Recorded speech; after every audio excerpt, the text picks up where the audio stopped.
আল্লাহর ঘরের ঝাড়ু দেওয়া, আল্লাহর ঘর পরিষ্কার করা, আল্লাহর ঘরের সেবা যত্ন করা, মসজিদের খেদমত করা, এটা মামুলি বিষয় নয়। এটা এমন একটি কাজ যেটা আল্লাহ তাআলা ইব্রাহিম ও ইসমাইল আলাইহিমা সালামের মাধ্যমে নিয়েছেন। এই জন্য মসজিদের যারা দায়িত্বে আছেন, মসজিদের ইমাম সাহেব, মুয়াজ্জিন সাহেব যারা আছেন, এদেরকে মামুলি মনে করবেন না, তুচ্ছ মনে করবেন না।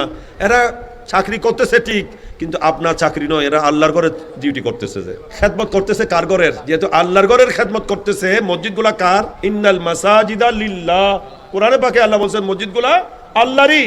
এই জন্য আল্লাহর ঘর মসজিদের যারা খেদমত করে তাদের দাম অনেক বেশি, মর্যাদা অনেক বেশি।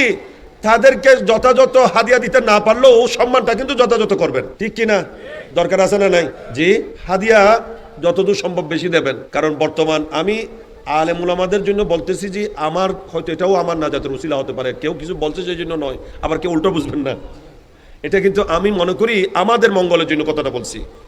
আপনারা আলেম উলামাদের যদি কদর না করেন, ইনাদেরকে যদি হেউ করেন, তুচ্ছ মনে করেন যে মসজিদে ঝাড়ুদার, খবরদার এই খেয়াল করবেন না। ইনি ঝাড়ু দিল, আপনার ঘরে ঝাড়ু দিচ্ছেন না, ইনি আল্লাহর ঘরে ঝাড়ু দিচ্ছেন। যে খেদমত আল্লাহ কার থেকে নিয়েছেন? যে সৈয়দনা ইব্রাহিম খলিলুল্লাহ ইসমাইল জবিউল্লাহ থেকে নিয়েছেন, যারা আমার নবীর পূর্বপুরুষ, যাদের বংশে আমার নবী দুনিয়াতে শুভ আগমন করেছেন।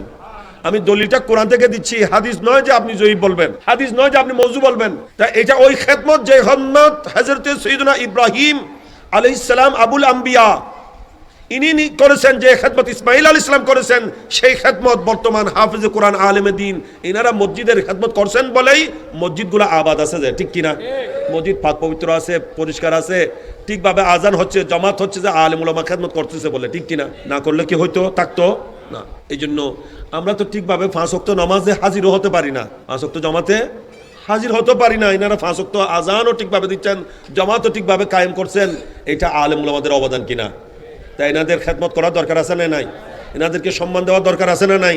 তাই এনাদেরকে কোনো সময় হেউ করবেন না, কারণ হেউ করলে এটা আপনার ক্ষতির কারণ হবে। আল্লাহ পাক আমাদেরকে বুঝার তৌফিক দান করুন।